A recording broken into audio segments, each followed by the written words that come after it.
Entre Abidjan et Paris, le vent tourne. L'époque où Emmanuel Macron et Alassane Ouattara affichaient une entente parfaite semble révolue. Derrière les sourires diplomatiques, des tensions se devinent. Des intérêts s'opposent et des ambitions se heurtent. Alors, la Côte d'Ivoire reste-t-elle le pilier francophone de la France? Ou prépare-t-elle une nouvelle ère, plus indépendante, plus souveraine? Dans cette édition de l'Œil d'Afrique TV, nous décortiquons les véritables enjeux du lien Ouattara-Macron. Entre pouvoir, influence et réalignement géopolitique. Vous allez comprendre pourquoi cette alliance, jadis solide, est aujourd'hui au cœur de toutes les interrogations. Que quand l'élection se déroule, que Paris, l'Élysée, Washington les adoube à partir d'une lettre de félicitations, cette époque est passée. En tout cas, concernant la Côte d'Ivoire, remarquez que les 3 dernières, je pourrais dire, adresses du président Alassane Ouattara à la Côte d'Ivoire, le 31 décembre 2024, le 29 juillet dernier, lorsqu'il annonçait sa candidature, et le 6 août, il y a une notion, ce qu'on ne lui connaissait pas, qui est revenue de façon récurrente: la souveraineté de la Côte d'Ivoire. Alassane Ouattara est devenu aujourd'hui souverainiste.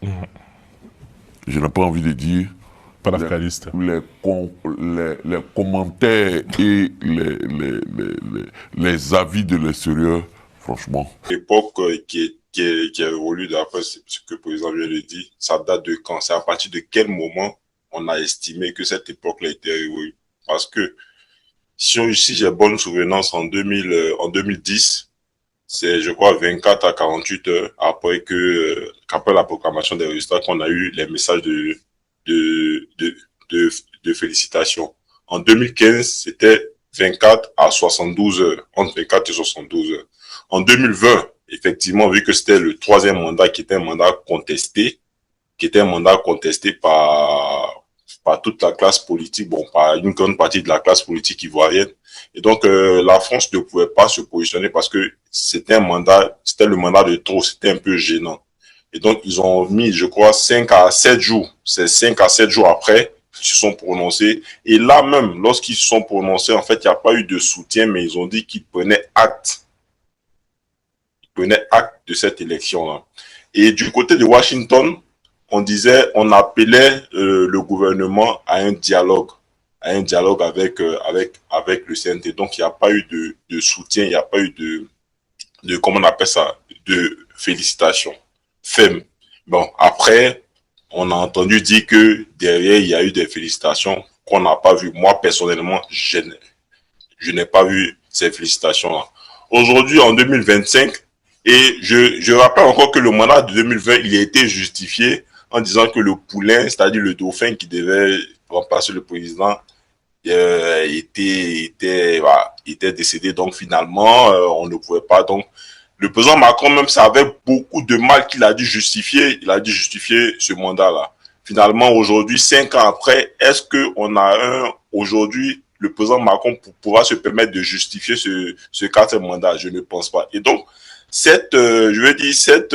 mandat c'est un mandat de trop, c'est un mandat qui est gênant pour eux. Donc, je pense qu'aujourd'hui, ils ne savent pas comment justifier cela. Donc, moi, à mon avis, on n'aura pas de message de soutien de la part de l'Élysée, de la part de Washington et même de la part de Bruxelles.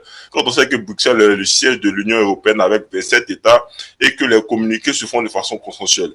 Aujourd'hui, il n'y a pas eu c'est le mandat de trop, c'est le mandat qui est gênant et donc moi je ne pense pas qu'il puisse se prononcer. Et donc, si aujourd'hui ce mandat-là, il est gênant au niveau de la communauté internationale, ça veut dire quelque part les actions qui ont été menées au niveau de cette communauté internationale-là ont été des actions qui ont porté. Aujourd'hui, on a une personnalité de la trempe de Tidjane Thiam, du président Tidjane Thiam, qui est aujourd'hui dans l'équation. En 2020, on n'avait pas cette variable-là. Aujourd'hui, on a cette variable-là qui, on a essayé de dire, bon, moi, le premier, j'ai posé l'action de savoir quelles étaient les actions et où est-ce que ça nous en avait mené. Aujourd'hui, on peut constater qu'il y a des choses qui bougent parce qu'aujourd'hui, on n'a pas des messages, on n'a pas des communiqués clairs. Et donc, on est en attente. On espère que derrière, peut-être, il y aura, peut-être les jours suivants, on aura un communiqué ou pas. En tout cas, on suit cette... Vous croyez pas? Ah bah, il vaut mieux entendre ça que d'être sourd.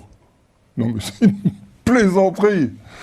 Alors, d'accord, on a changé d'époque, mais on a changé d'époque quand exactement? J'aimerais bien le savoir, parce que il y a 5 ans, apparemment, on n'avait pas changé d'époque.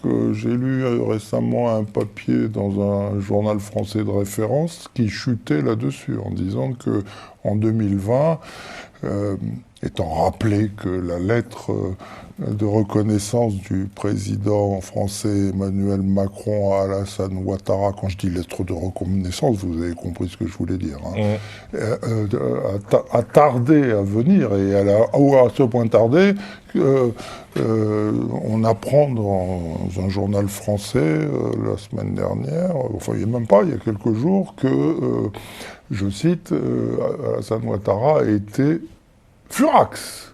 Alors, c'est signé Furax. Ça, c'était en 2020. Là, on est en 2025.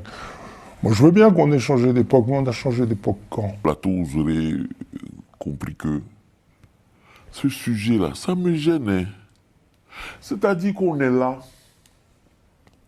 Il y a Jean-Yves, un garçon brillant en informatique, ingénieur en informatique. On a à tout blanc un garçon brillant. Et puis on est là. Oui, l'Occident n'a pas quoi adouber, ils n'ont pas encore reconnu. Mais qui vous a dit qu'ils ont besoin de votre reconnaissance pour pouvoir avancer? Sur ce plateau ici, j'ai dit, je trouve gênant à chaque fois d'imaginer que j'ai besoin que celui-ci de l'extérieur me reconnaisse pour que je puisse diriger ou être président de mes compatriotes. C'est ce que j'explique. Et Jean-Yves l'a dit sur ce plateau ici, avec Maître Kakou. Le président Alassane Ouattara, il n'a pas besoin d'être légitimé par qui que ce soit pour diriger. Lui, il dirige, il estime qu'il a été élu. Il attend le Conseil constitutionnel pour certainement brandir la machine, présenter son gouvernement. Et puis les jours vont avancer. Que Macron le reconnaisse, que l'Union européenne le reconnaisse ou pas. Mais il n'en a rien à faire. C'est ce que j'explique. Parce que les gens sur ce plateau ont le sentiment que lorsque tu expliques les choses de façon claire, critique et réaliste, on pense que tu partages cette position. Non, ce n'est pas question que je partage cette position.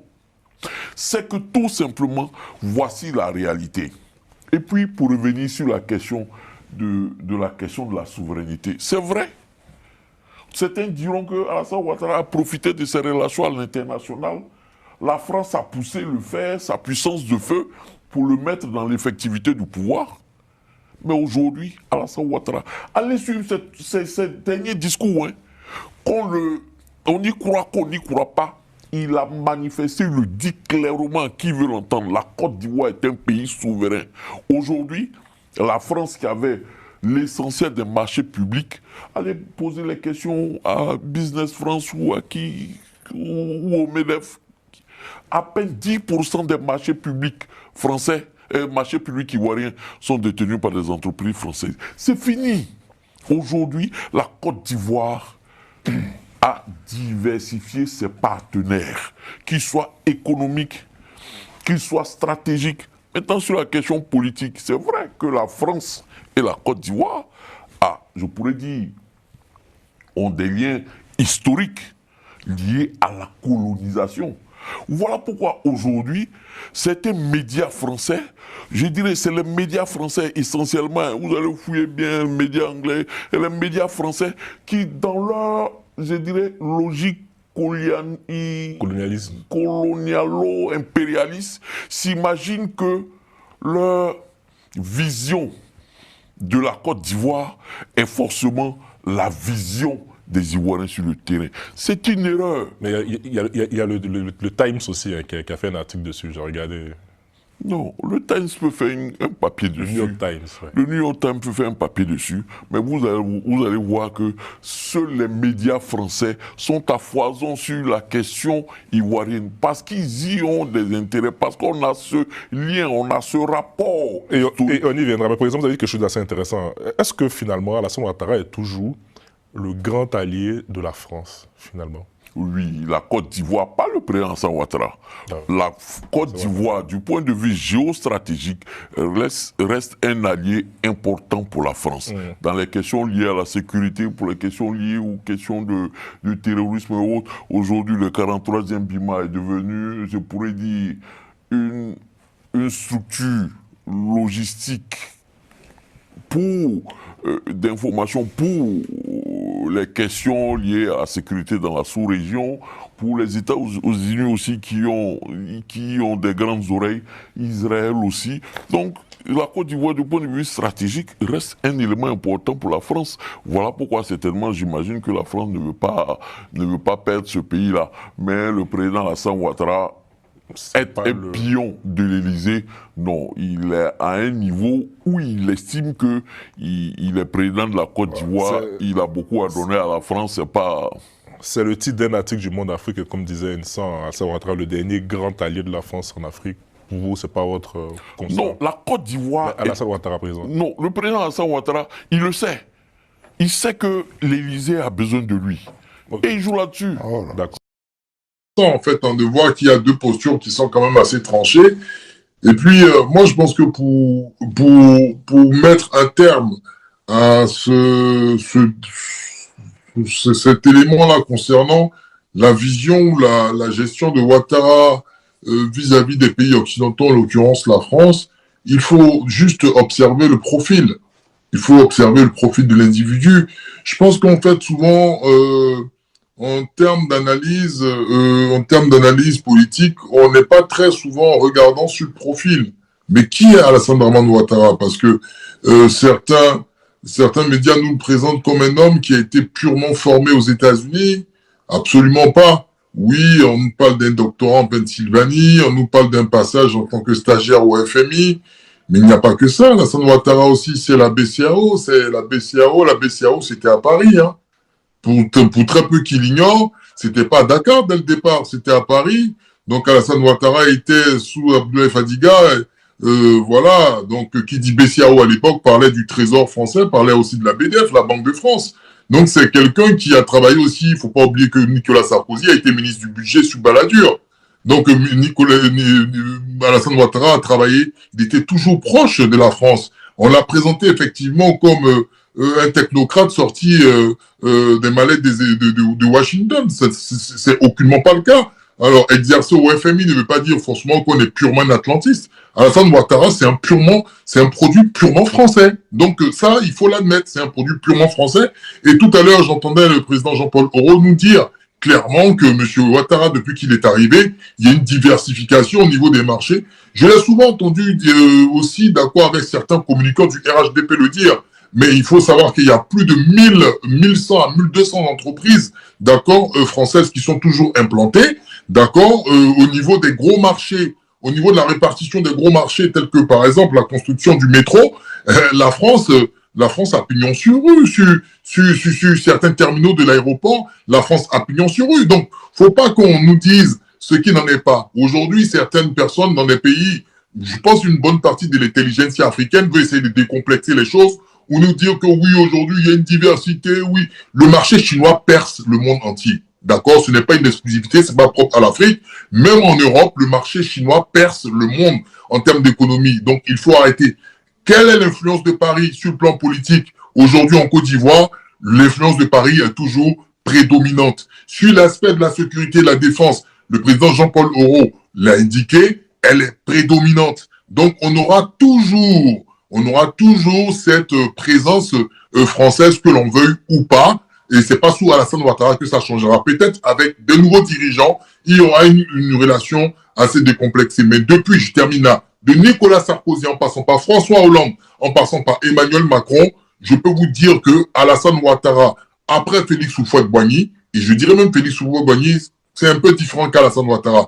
Mais Alassane Ouattara, pour moi, aujourd'hui, est l'homme qui incarne les derniers espoirs, d'accord, de cette France-là qui est plus ou moins nostalgique, mais qui veut moderniser les choses. C'est pas moi qui le dis, c'est Yves Tréhard, qui est un confrère à M. Jean-Paul Houro et un confrère à M. Navarro. Merci.